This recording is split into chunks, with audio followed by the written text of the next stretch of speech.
तो आदाब, नमस्कार, गुड इवनिंग, सत श्री अकाल। एक बार फिर आप तमाम लोगों का स्वागत है क्राइम तक की कहानी की इस एपिसोड में। उम्मीद है पूरी फैमिली अच्छी होगी। कि जो कहानी है मुंबई की, ये कहानी इंसानी सोच का एक और नमूना है कि इंसान कैसे हवस में, लालच में अंधा होता है और वो कुछ कर बैठता है जिसके बारे में शायद उसे बाद में पछतावा हो।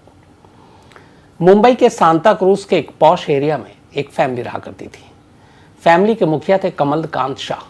इनका अपना एक बिजनेस था और गारमेंट की कंपनी थी और ठीक ठाक परिवार। करीब 10 साल पहले 2012 में इनकी शादी हुई थी। शादी काजल नाम की एक महिला से, लड़की से हुई। फिर बाद में 2 बच्चे हुए। परिवार में सब कुछ ठीक था। कमलकांत शाह की एक माँ थी, सरला देवी, वो साथ में रहा करती थी। कमलकांत की एक सिस्टर थी, उसकी ऑलरेडी शादी हो चुकी थी, कविता। तो परिवार सांता क्रूज में रहा करता था।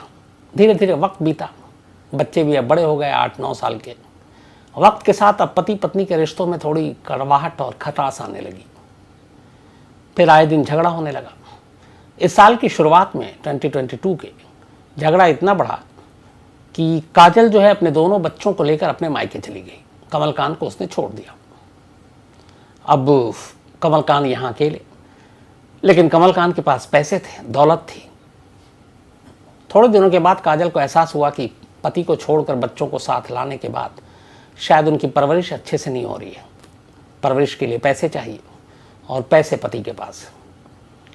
तो काजल ने समझौता किया और वापस जून में एक बार फिर अपने पति के पास अपने बच्चों को लेकर लौट आई।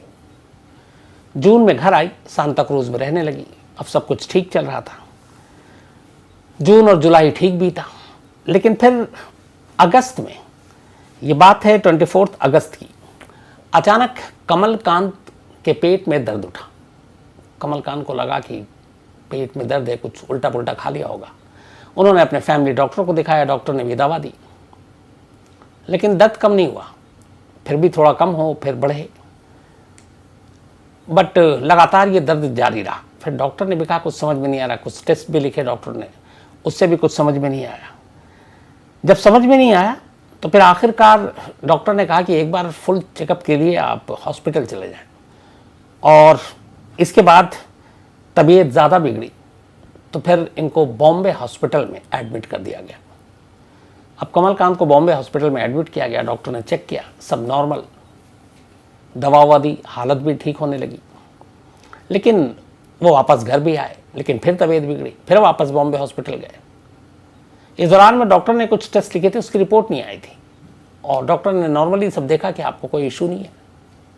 कई बार फूड पॉइजन, बाकी चीज़ों से हो सकती कुछ चीज़ें। लेकिन घर जाने के बाद तबीयत फिर बिगड़ी। फिर वापस वो उन्हीं डॉक्टरों के पास बॉम्बे हॉस्पिटल पहुंच गया और इधर रिपोर्ट अभी आई नहीं थी। अब वो हॉस्पिटल में एडमिट रहे। इस दौरान में 13 सितंबर को एक रिपोर्ट आती है जो उनको ब्लड टेस्ट और बाकी चीज़ें की थी बॉम्बे हॉस्पिटल के डॉक्टर ने। और उन्हें लग रहा था कि सारी मेडिसिन, सारी दवाएं तो ठीक दे रहे हैं, कमलकांत ठीक क्यों नहीं हो रहा है। तो उन्होंने कुछ अलग अलग टेस्ट लिखे थे। 13 सितंबर को इत्तेफाक से उसकी रिपोर्ट आई। जब वो रिपोर्ट आई तो रिपोर्ट देखकर डॉक्टर हैरान था। डॉक्टर ने फौरन रिपोर्ट देखते ही पुलिस को फ़ोन किया। डॉक्टर ने पुलिस से कहा कि एक पेशेंट है जिसका नाम है कमलकांत शाह, हमारे यहाँ एडमिट है और उसकी एक रिपोर्ट आई है। वो रिपोर्ट हमें हैरान कर रही है, मामला कुछ गड़बड़ है, आप इसकी जांच कीजिए। अब पुलिस ने कहा कि ये क्या मामला, आप क्या पेशेंट है, वो भी अभी जिंदा है और आप इस तरह की बात कर रहे हैं। तो डॉक्टर ने कहा कि नहीं, आप मिलिए, आपको मैं बताता हूँ। तो खैर अब पुलिस तक कंप्लेंट गई थी, पुलिस को भी अपनी जिम्मेदारी निभानी थी। तो लोकल पुलिस की टीम पहुँचती है, डॉक्टर से बात करती है।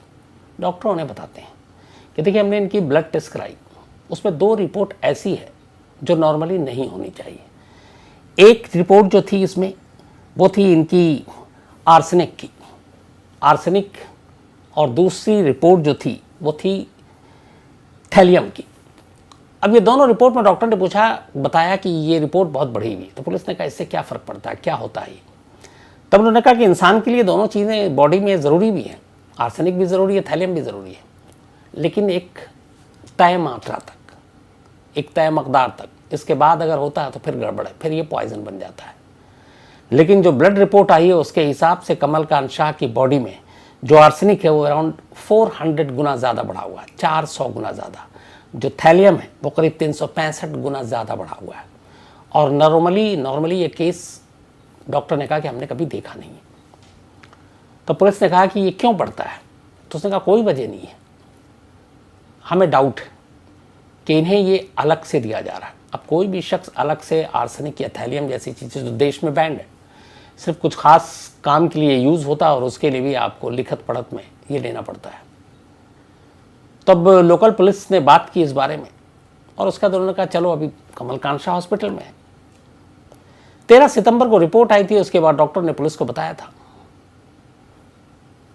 इस रिपोर्ट के आने के ठीक 6 दिन के बाद 19 सितंबर कमल कांशा की मौत हो जाती है उसी बॉम्बे हॉस्पिटल में।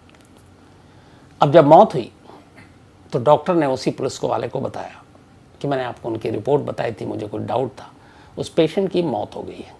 अब पुलिस वालों के कान खड़े हुए हैं। उनके आला अफसरों ने कहा कि देखो ये टेक्निकल मैटर है, समझ नहीं पाएंगे। तो फिर मामला क्राइम ब्रांच यूनिट 9 को सौंप दिया गया कि आप इस मामले की तफ्तीश कीजिए। अब इधर बॉडी ले जाई गई, पोस्टमार्टम हो चुका था और पोस्टमार्टम रिपोर्ट में मौत की वजह यही है कि इस कमलकांत के शरीर में आर्सेनिक और थैलियम इनकी मात्रा तय मात्रा से 400 और 300 350 गुना से ज़्यादा थी और ये वैसे पैदा हो नहीं सकती बिना बाहरी किसी शख्स के दिए हुए। अब क्राइम ब्रांच यूनिट 9 ने मामले की तफ्तीश शुरू की। तफ्तीश शुरू की तो सबसे पहले पूरे फैमिली से पूछताछ की, फैमिली बैकग्राउंड चेक किया तो पता चला कि 2012 में कमलकांत शाह की काजल से शादी हुई थी। ये एक अरेंज मैरिज थी। लेकिन जो पुलिस वालों को सबसे बड़ी चीज़ पता चली वो ये कि अगस्त में ही 19 सितंबर को मौत हुई है कमलकांत शाह की। अगस्त में ही कमलकांत शाह की मां सरला देवी की भी मौत हो चुकी थी। तो जब पूछा गया उनकी बेटी से कि उसकी मौत कैसे हुई, कविता से, तो उसने कहा कि ठीक भैया की तरह मेरी मां को भी अचानक पेट में दर्द उठा था। उसके बाद वो उसे हॉस्पिटल ले गए थे, कोकिला बेन हॉस्पिटल में एडमिट कराया था। वहाँ डॉक्टरों ने चेक किया लेकिन टेस्ट वेस्ट ऐसा कुछ हुआ नहीं और इत्तेफाक से इतना मौका भी नहीं दिया सरला देवी जी ने और उनकी मौत हो गई। तो लगा एक तो उम्र बुजुर्ग, कोरोना काल में बहुत सारी चीज़ें हो रही तो शायद उसका कोई साइड इफेक्ट हो। तो घर वालों ने सब्र कर लिया और सरला देवी की मौत को एक आम मौत मानकर खामोश हो गए। अब जब पुलिस ने जांच की और ये बात सामने आई कि अगस्त में ही, यानी कि कमलकांत की मौत से महीने भर पहले उनकी मां की डेथ हो चुकी है, तो क्या इन दोनों मौत में कोई रिश्ता है? अब पुलिस को इस सवाल का जवाब ढूंढना था और रिश्ता है तो वो कौन शख्स है? अगर ये दोनों चीज़ें दी जा रही है आर्सेनिक या थैलियम, तो कौन है ऐसा? पुलिस ने बहन से बात की, बहन ने कुछ चीज़ें बताई। उसने कहा कि हाँ, दोनों पति पत्नी में अक्सर झगड़ा होता था, लेकिन जब वो जून में लौट कर आई और उसके बाद से ही जुलाई और अगस्त, अगले 2 महीने में ही भाई की तबीयत बिगड़ने लगी। उनके पेट में दर्द होता, पहले भी होता घर में, पर वो आमतौर पर पेट दर्द और ये हम लोग एक मामूली चीज़ समझकर पहले खुद ही कुछ छोटी मोटी दवा ले लेते हैं। वही कमलकांत ने किया, लेकिन उनकी बहन को ये बात मालूम थी, उन्हें भी लगा था इतना सीरियस नहीं है। लेकिन सितंबर में जब ज़्यादा फिर चीज़ें बिगड़ी तब हॉस्पिटल में एडमिट करना पड़ा। तो उन्होंने कहा कि जब भाई एडमिट थे तब अक्सर उनकी जो भाभी थी वो भाई की प्रॉपर्टी, इंश्योरेंस की पॉलिसी के पेपर और रकम, बिजनेस, इन चीज़ों के बारे में पूछताछ करती थी। तो मुझे बड़ा अजीब लगता था कि जिस औरत का पति हॉस्पिटल में एडमिट है, जो इतना परेशान है, इतना दर्द झेल रहा है, उसकी वाइफ के माथे पर उसको लेकर कोई शिकन नहीं है, बल्कि वो तो उसकी प्रॉपर्टी, बिजनेस, इंश्योरेंस, इन चीज़ों के बारे में पता कर रही है। अब जब पुलिस को ये पता चला तो पुलिस को लगा कि शायद कुछ मामला गड़बड़ है। अब पुलिस ने कहा कि वो काजल की कुंडली खंगालेगी। इसके बाद अब काजल की कुंडली खंगालनी शुरू की गई। काजल के सारे मोबाइल के कॉल डिटेल निकाले गए। जब काजल के कॉल डिटेल निकाले गए, फिर पुलिस ने कहा कि उस कॉल डिटेल में अभी तक कोई ऐसी चीज़ नहीं मिल रही थी। एक नाम आ रहा था, लेकिन वहाँ पे पुलिस को डाउट नहीं हो रहा था, उसकी कुछ और वजह थी, आगे बताऊँगा। लेकिन पुलिस के दिमाग में यह था कि अगर एक शख्स को घर के अंदर आर्सेनिक और थैलियम की मात्रा दी जा रही है तो डॉक्टर ने बताया था कि कैसे दी जा सकती है, तो खाने और पीने की चीज़ में ही मिलाकर दी जा सकती है। उसकी वजह यह है कि थैलियम और आर्सेनिक दोनों ऐसी चीज़ें हैं जिनका अपना कोई रंग नहीं होता।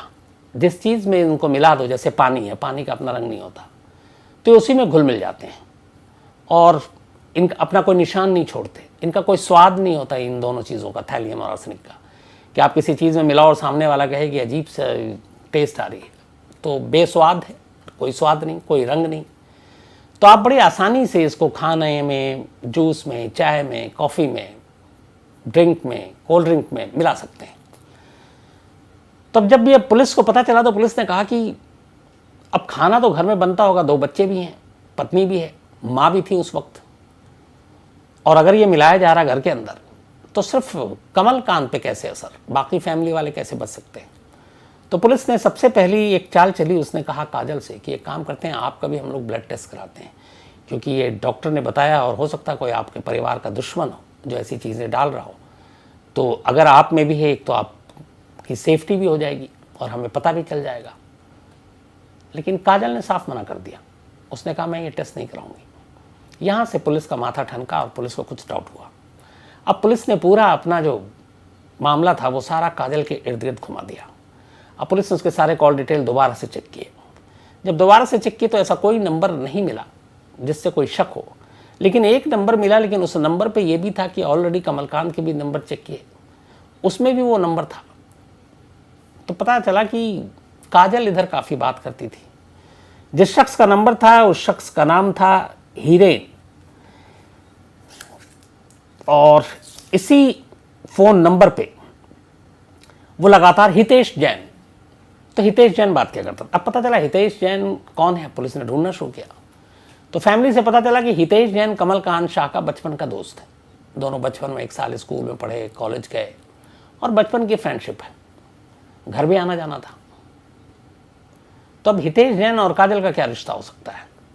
अब पुलिस ने इसको खंगालना शुरू किया तो पता चला कि जब मियाँ बीवी में खटपट होने लगी काजल और कमलकांत में, तो इस दौरान में कई बार उसने हितेश जैन से बात की पति से झगड़े के बारे में, ये वो, और धीरे धीरे हमदर्दी के तौर पर न जाने कब ये दोनों एक दूसरे के करीब आ गए, काजल और हितेश। अब इनमें प्यार हो गया। अब जब प्यार हो गया तो ये था, काजल ने फैसला कर लिया कि वो अब अपने पति के रास्ते से हट जाएगी या हटा देगी। और पर उसे ये भी था वो डिवोर्स ले सकती थी, पर उसे मालूम था उसके पति के पास दौलत है। उसे ये भी पता था कि उसकी माँ घर में रहती है, बहन की शादी हो चुकी है, तो जो भी उसकी प्रॉपर्टी है कायदे से उसी की है, कमलकांत की, और उसकी मौत के बाद वो उसकी होगी अगर माँ नहीं होती है तो यही उसने हितेश के साथ मिलकर एक साजिश रची। उसने हितेश से कहा कि मुझे अपने पति का कत्ल करना है, लेकिन कत्ल ऐसा करना है कि दुनिया वालों को भनक तक न लगे कि यह कत्ल है। इस कत्ल पर खुद अस्पताल और डॉक्टर मुहर लगाए कि उसकी मौत बीमारी की वजह से हुई है। तो ऐसा कत्ल कैसे कर सकते हैं। हितेश जैन ने यहाँ काजल की मदद की। वो गया और उसने अलग अलग सोशल मीडिया साइट्स गूगल करके तलाशना शुरू किया, जो बहुत सारे क्राइम के केस में। फिर उसे अचानक पता चला कि आर्सेनिक और थैलियम, और लेकिन उसे ये भी पता चला कि ये बिना कागजी कार्रवाई के, पेपर के आसानी से नहीं मिलता है। तो जो कंपनी और जिस प्रोडक्ट में ये यूज़ होता है, प्लानिंग 7 महीने पहले शुरू हुई। सोचिए आप, मतलब लास्ट जून में 23 जून को ये वापस घर आई थी अपने पति के पास, और सिर्फ 2 महीने के बाद मौत हुई थी। लेकिन प्लानिंग उससे 5 महीने पहले से चल रही थी, यानी कि जनवरी से ही, जब ये मायके में थी। और मायके में थी, इसे बात करने की पूरी आज़ादी थी, हितेश के साथ दोनों बात करते। हितेश ने गूगल किया, फिर उसने एक फर्जी कंपनी बनाई जिस कंपनी के नाम पर वो ये थैलियम और आर्सेनिक खरीद सकता था। उसने ये सब कुछ खरीदा और उसके बाद इसी प्लान का हिस्सा था। उसने कहा काजल से कि अब तुम, वक्त आ गया है, ये दोनों चीज़ें मेरे पास हैं, तुम घर जाओ, लौट जाओ बच्चों को लेकर। काजल ने वही किया। उसने आर्सेनिक और थैलियम पकड़ी और पहुंच गई घर, और पति के साथ एक बार फिर से ऐसा लगा कि अब सब कुछ भूल के रहने लगी है। लेकिन अब वो एक दूसरी चाल चल रही थी। अगर वो खाना में मिलाती तो खाना एक आदमी का तो अलग बनता नहीं, शक हो जाता। सभी खाना टेबल पर साथ खाते हैं, फिर पति भी खाता, माँ भी खाती, बच्चे भी उसके खाते, और वो नहीं चाहती तो उसके बच्चे को नुकसान हो, क्योंकि उसका टारगेट सिर्फ उसका पति और उसकी माँ थी। उसने जूस में या चाय में मिलाकर ये दोनों चीज़ें अपने पति और अपनी सास को देना शुरू किया। जून से देना शुरू किया, करीब 2 महीने तक दिया। माँ चूंकि बुजुर्ग थी सरला देवी, उन पर ज़्यादा जल्दी असर किया और यही वजह है कि अगस्त में ही उनकी मौत हो गई। अब माँ रास्ते से हट चुकी थी, पति रास्ते में बचा था। पति के साथ उसका ये सिलसिला जारी रहा। वो ये जहर उसे जूस में और चाय में मिलाकर देती रही। उधर माँ की मौत को किसी का शक भी नहीं हुआ। बुजुर्ग, पेट में दर्द, हॉस्पिटल में एडमिट, डॉक्टर ने देखा तो सारी चीज़ें क्लीन एंड क्लियर थी। इससे कविता और हितेश का हौसला और बढ़ा। उसे लगा ये तो मेडिकल रिपोर्ट में सब गुनाह छुप जाएगा, क्योंकि सरला देवी की मौत पे किसी ने उंगली नहीं उठाई। तो अगस्त का महीना बीत गया, इनका हौसला और बढ़ा, इन्होंने मात्रा और बढ़ा दी और आखिरकार सितंबर में हॉस्पिटल में एडमिट करना पड़ा। अगस्त में माँ की मौत के बाद से ही हालांकि दर्द शुरू हो चुका था कमलकांत को, लेकिन फिर वहाँ डॉक्टर के पास ले गए। डॉक्टर ने पहली बार इसलिए भेज दिया था कि जब उन्होंने टेस्ट किया तो इन चीज़ों पर ध्यान नहीं दिया था और उसके बाद रिलीज़ भी कर दिया, घर भी भेज दिया। लेकिन जब दोबारा आया तब उन्होंने कहा कि आखिर क्यों हो रहा है, इसलिए फिर ब्लड टेस्ट हुआ और 13 सितंबर को उसकी रिपोर्ट आई थी। और तब डॉक्टर ने, ये लगा डॉक्टर को कि ये मामला गड़बड़, और इसीलिए पहली बार पुलिस को फ़ोन किया।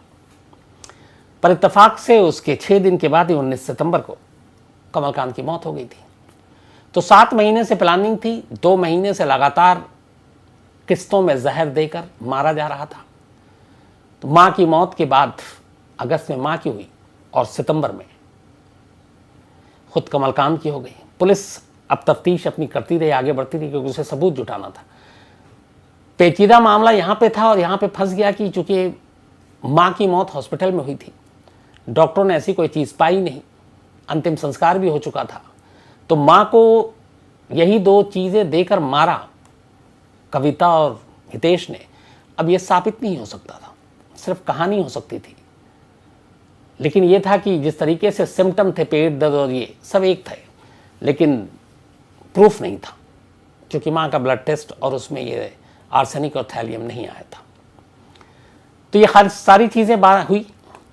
अब वो धीरे धीरे जहर देने लगी। उसका इरादा यही था कि जब पति मर जाएगा उसके बाद इंश्योरेंस के काफ़ी पैसे थे, काफ़ी रकम थी कमलकांत की, उन्होंने अपने अच्छे खासी इंश्योरेंस करा रखी थी, तो वो सारे पैसे मिलेंगे, बिजनेस मिलेगा और उसके बाद वो कमलकांत के ही बचपन के दोस्त हितेश जैन के साथ शादी करके सुखी से रहेगी, उसके पैसों पर ऐश भी करेगी और एक नए पति के साथ रहेगी। ये उसकी पूरी साजिश थी और इसी वजह से स्लो पॉइजन देकर इस तरीके से मारने का काम किया।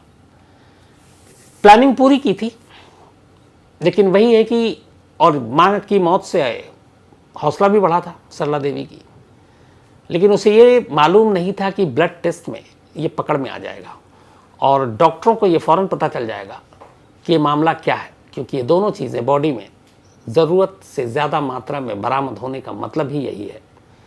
कई बार ऐसी कुछ बीमारियों में ये घट पड़ जाती है, लेकिन जिस तरीके से इस रिपोर्ट में आई थी 400 गुना एंड 365 गुना, वो डॉक्टरों को भी चौंका रही थी और उस डॉक्टर ने अक्लमंदी दिखाई। उन्होंने पुलिस को कांटेक्ट किया और फिर पोस्टमार्टम रिपोर्ट ने मौत की वजह बता ही दी।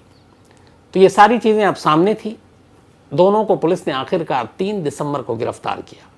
मौत 19 सितंबर को ही थी, लेकिन उसके बाद भी पुलिस के पास चूँकि प्रूफ सबूत कुछ नहीं था, लेकिन फिर इन दोनों को आखिरकार गिरफ्तार किया गया और गिरफ्तार करने के बाद इन दोनों ने इकरार जुर्म कर लिया। कविता ने अपना जुर्म मान लिया, हितेश जैन ने अपना जुर्म मान लिया। हितेश के घर से पुलिस को वो सारे गूगल और वो सारे उन्होंने रिट्रीव किया, जो वो लगातार कई महीने तक सर्च करता रहा था कि कैसे थैलियम और आर्सेनिक के ज़रिए जान लेनी है। तो वो एक प्रूफ है, एक सॉलिड प्रूफ है। डॉक्टर की रिपोर्ट एक सॉलिड प्रूफ है। बहुत मुमकिन है कि इस मामले में दोनों को कड़ी सज़ा हो, लेकिन सरला देवी की मौत में इन दोनों को कितनी सज़ा मिलेगी ये कहना मुश्किल है, इसलिए कि उसका कोई सबूत नहीं है। हाँ, ये है कि दोनों को एक साथ दे रही थी, वो सारी कहानियाँ तो हैं, लेकिन सबूत नहीं है। अब ये पुलिस का काम है कि इन दोनों केस को कैसे रिलेट करे और एक नहीं 2 मर्डर के लिए इन दोनों को कसूरवार ठहराए। हालांकि कानून में एक कत्ल के लिए भी मैक्सिमम फांसी और उम्र कैद ही है और 2 कत्ल के लिए भी इतनी सज़ा, क्योंकि सज़ा तो आप 2 बार फांसी तो दे नहीं सकते। तो दोनों इस वक्त पुलिस कस्टडी में और पुलिस उनसे पूछताछ कर तमाम सबूतों को इकट्ठा करने की कोशिश कर रही है। तो शुरुआत जो मैंने की थी ज़र, जोरू और ज़मीन, इस कहानी में कम से कम ये चीज़ें ज़रूर आती हैं। ज़र है, लेकिन यहाँ पर जोरू यानी वाइफ के लिए जुर्म नहीं बल्कि खुद वाइफ जुर्म कर रही थी। इंसानी लालच का कोई अंत नहीं है, और जिस तरीके से कई बार ये साजिश रची जाती है, सोचा जाता है कि सारे पैसे ज़िंदगी ऐश करेंगे। अब सोचिए, बाप का साया छीन लिया एक माँ ने दोनों बच्चे का, अब माँ जेल में रहेगी। एक तरह से दोनों बच्चे अनाथ हो गए, क्योंकि इस जुर्म के लिए माँ को कम से कम उम्र कैद से कम सज़ा नहीं मिलेगी, मिलनी भी नहीं चाहिए, और पिता अब रहा नहीं, तो अब ये बच्चे किसके आसरे रहेंगे। और उनकी दादी को भी पहले ही मार दिया है। तो अफसोस होता है, सारी चीज़ें, सारी लालच सब यहीं रह गई। अब हिस्से में आई तो सिर्फ जेल की सलाख है।